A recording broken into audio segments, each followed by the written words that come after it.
pour obtenir un extrait de casier judiciaire aujourd'hui, c'est au faciès.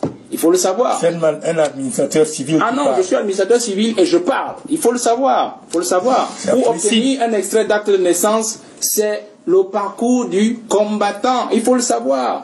Et moi, je vous dis aujourd'hui, le RDPC... Qu'est-ce qui bloque? Qu'est-ce qui fait le parcours du combattant? Justement, qui pose les obstacles sur la route des candidats? C'est le tamis administratif. Moi, j'ai été de l'autre côté et j'y suis toujours en partie. Vous savez, et du fait pour moi d'être venu de cet autre bord, m'a permis de toucher du doigt cela. Parce que la politique aujourd'hui et le code électoral, c'est comme si on avait donné une chèvre au peuple et on en a retenu la corde. Donc c'est difficile. Concrètement, Valère Bessala, qu'est-ce qu'un sous-préfet fait? Il se lève le matin, il dit je reçois personne, il va aux manifestations, il éteint son téléphone. De quoi vous parlez en termes d'obstacles pour la construction des dossiers?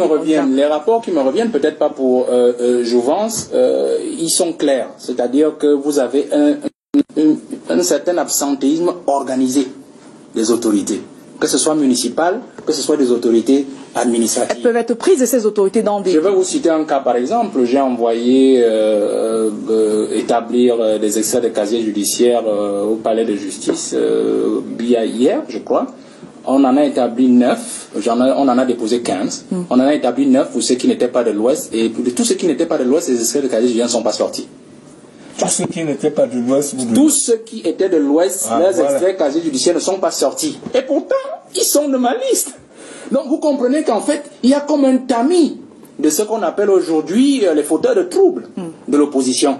Donc, pour peu que vous ayez votre parti et que vous décidiez de respecter la composante sociologique, qui est une obligation du code imposée par le code électoral dans le façonnement des listes, alors dès qu'on voit quelqu'un dont la consonance du nom est de l'Ouest, on dit ah c'est sûr que c'est ce parti-là. Et comme on ne nous exige pas lorsqu'on nous demande des essais de mentionner le parti politique, alors on se dit bah certainement c'est eux là et puis on l'extrait. Vous voyez, c'est ça la différence.